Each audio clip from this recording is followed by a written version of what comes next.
Hey guys, wanted to share with you some photos from my most recent trip to Ukraine this last summer. I was over there for about 6 weeks with my family. Many of you guys know since 2001, I've been over there like 10 times. I'm married to a Ukrainian. My son was born in Ukraine. I lived over there for a year and a half running a nonprofit. And if we're not going to Ukraine one year, we are bringing Ukraine to us. My wife's family, which is her sister and her sons, and we've had babushka over. I mean, it's just, we are really close with the family over there. In fact, there's probably 20 families that we stay in touch with all the time.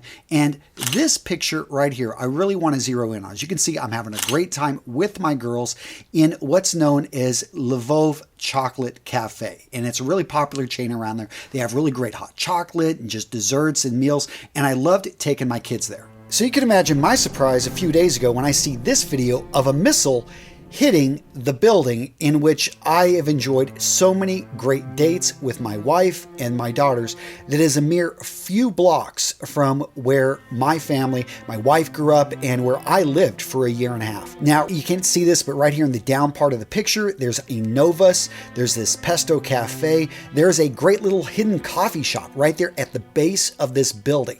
And to know that this building is possibly going to get demolished, luckily nobody was killed in this missile strike, but this is one of many things, and you guys know a lot of this going on in Ukraine right now. Now, gents, for weeks, we've been telling her family, get out of Ukraine. We're going to buy you guys tickets. Please, just come visit us for a while. Who knows what's going to happen? But, you know, they want to stay in there. They've got homes. They've got lives going on there. No one expected this to happen. And it is just so frustrating when I'm sitting here comfortable in Wisconsin. I've got a house that has electricity, that's heated. We've got plenty of food. Let's just say I am prepared for many situations, but it's so frustrating when people that you love, people you care about, people you spend time with, that you stay in, I've known for 20 plus years, are all of a sudden put in a situation in which there's very little I can do to help them. Now in today's video, gents, I don't have bulletproof tips and tricks that have worked. I'm just simply going to share what we are doing as a family to actually, maintain a little bit of sanity during this frustrating time that we just, we need to feel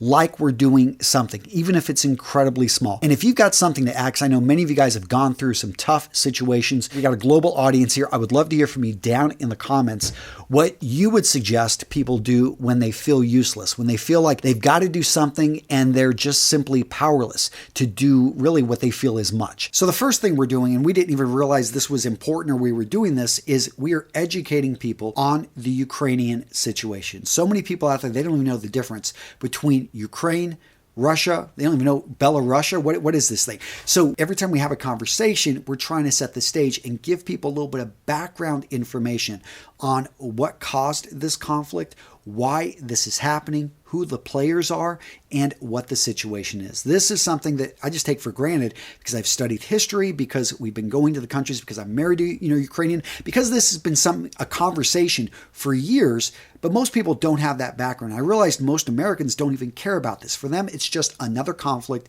in another land. Now, Europeans, it's a lot closer, and you can see them having protests, but so many friends reach out. So many of you guys have actually emailed me, sent messages asking, Antonio, I know your family's Ukrainian. Is there anything I can do? I hope they're doing well. We've realized, hey, this is opening up the chance for us to explain what is going on here, why it matters, and the details that go there. So all of a sudden, we found ourselves in this position of being educated. It is a bit exhausting having that same conversation again and again. That being said, I view it as necessary for someone to understand and really be able to understand why this matters in context of the world and in context of democracy and basically of people being able to choose their own destination, their own direction for their country. Now, dovetailing off that last point, everyone that's reached out to us has asked, hey, how can I help? Where can I contribute? What can I do to help the people in Ukraine? Well, right now it's pretty fluid. There are existing organizations like the Ukrainian Red Cross. There's a few other ones I've seen passed around Facebook. I have to admit, I have not done my due diligence here, so I'm not going to directly recommend anything yet. That being said, I am looking actually possibly to do a fundraiser. I'm thinking of actually building out some unique Ukrainian challenge coins and charging a set amount for them, and then all money, all proceeds. I'd be really transparent. That's what I want to make sure. This is the thing, is if you're going to donate, you want it to be transparent. You want to make sure 100% of the money that you give goes to Ukrainians. And talking to all of my friends, my family over there, they're talking about, you've got just a huge migration. I mean, it's a country of 40 million people, and you've got them moving across a country the size of Texas, and they're all heading towards one side. Many people want to stay in Ukraine, so they're over and they're going to be refugees over in Lviv, but they've lost all their clothes. They've left everything, back in Kiev. You got other people that are fleeing into Poland, going into, and by the way, just love, all these countries that are just opening up their borders. No questions asked. Talked to my, one of my guys, Yuri, and he's like, yeah, they've got trains that aren't charging people. They're welcoming the Ukrainians with no papers, which is like unheard of for Ukrainians. It is, I think that what we're seeing here is just so much goodwill. Now, I will be following up with other videos. If you guys want to reach out to me, maybe you've got an organization that that is worthy, that 100% of what you donate goes to them. Now, what if you can't donate money? Well, there are still tons of things that you can do. I've got friends right now today that are in Chicago protesting and basically making their voices heard. I've got other people that, they're writing their congressmen, they're writing their senators. Here in the United States, there's, I think, about $6.4 billion that's about to go in front of Congress. The president already put this forth, in which, hey, half of that's going to go to humanitarian aid. The other half are going to be, basically military aid for Ukraine so that they can better defend themselves. And you write these people and say, hey, I support this. I want you to approve this. You may only be one voice, but that's still that they know that somebody out there wants to make this happen. The next thing I'm doing to try to keep my wife from breaking down too many times a day is I'm just listening to her, texting her multiple times a day. I'm calling her multiple times a day. The other day we had a planned play that her and my son were going to go to. I made sure that she had time for that. It did get her mind off the situation for a few hours. Being out there with our oldest son, he's 17, he's big into performances and plays, which I really do like the fact that he's gotten into musicals because he was a really top level athlete, but it's cool to see him have this other side. Point being is I'm finding ways to distract her. I'm trying to cook more meals. I'm taking care of dishes. I've asked our kids to step up and, hey, your mom needs your help at this point. Usually my wife covers a lot of things, but this is something I'm just asking everyone to contribute so that we can, it just feels, we all have pressure on us, and it feels good to be able to maybe take a little bit of pressure just off of their mom. And speaking of pressure, I'm going to admit that I've had a lot on me lately, and I haven't been doing as good of a job of going to the gym. I am trying to get out for walks.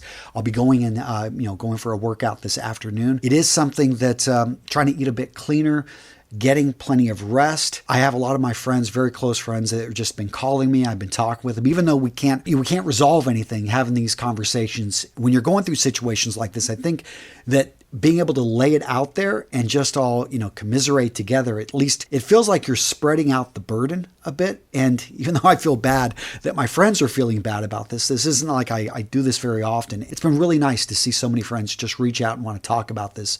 And I feel like sometimes I'm consoling them because, many of them have been out to Ukraine. I've actually brought out a number of my friends to visit us, to spend time. They've been to these apartments. They know, that Novus that I talked about earlier that was right next to hit by a missile. My good buddy Ryan Masters, that's where he almost ate every single meal when I brought him out to Ukraine a few years ago. They thought he was crazy there. He'd go to the back of the whole chicken, couple salads, and he had to get his protein. Point being is, when you've got people to talk with and, staying active and trying to maintain a regular routine. I still am working on my company. We're still going there. That being said, if you haven't been over to our websites and our social media, you're going to see, we are going to be very clear on who we're supporting and what we're about, but that's it, guys. Again, if you've got something to add, I would love to hear from you down in the comments below. I know many of you guys have been through some tough situations and, always appreciate your good advice. Now, normally, gents, at this point, I would tell you to go watch another video, but this is going to be a little bit different. I will let you know tomorrow morning,